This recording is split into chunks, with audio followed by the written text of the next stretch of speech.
What if depression isn't proof that something is wrong with you, but proof that your nervous system has been protecting you all along? For decades, we've been told that depression is a chemical imbalance.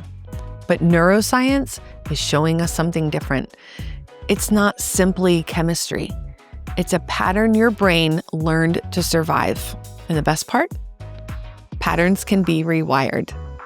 I'm Jennifer Wallace, the founder of Sacred Synapse, and I'm a neurosomatic intelligence practitioner supporting psychedelic preparation and integration with a focus of your nervous system. I bring your nervous system into your peak somatic experience, and this channel explores neuroscience, psychedelics, and emotional healing, and how they intersect, and how to work with your nervous system to make real, lasting, sustainable change. Everything here is shared for education and harm reduction to help you stay safe and build capacity for your own healing process. I do not condone any illegal activities. For decades, we were told depression was just about serotonin, that if we could increase this one neurotransmitter, we'd solve all the problems. But the more modern research shows it's not that simple. Depression isn't caused by just one chemical being low.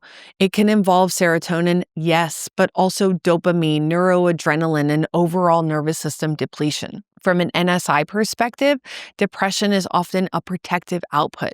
When the brain is overloaded, whether from stress, trauma, or what we call sensory mismatch, it can downregulate your engagement with life. It's easier for the brain to shut things down than to keep fighting to make sense of a confusing, overwhelming world. I've lived this. When I pushed past my own capacity, masking what was really happening inside, I slipped into functional freeze.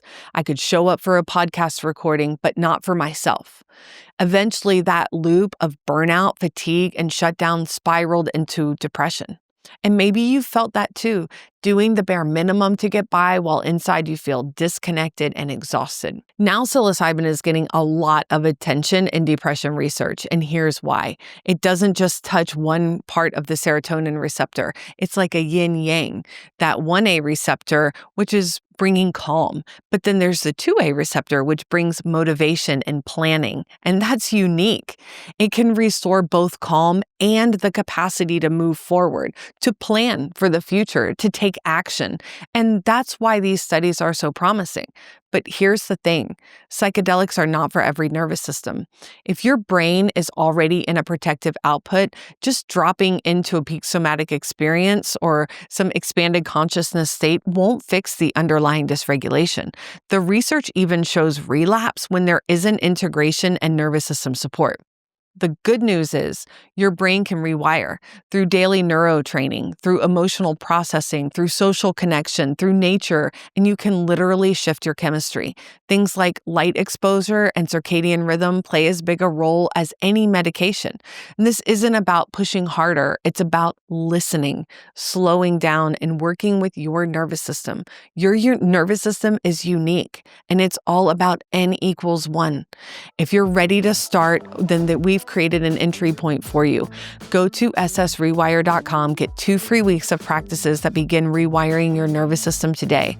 Because depression isn't a life sentence and your brain can change.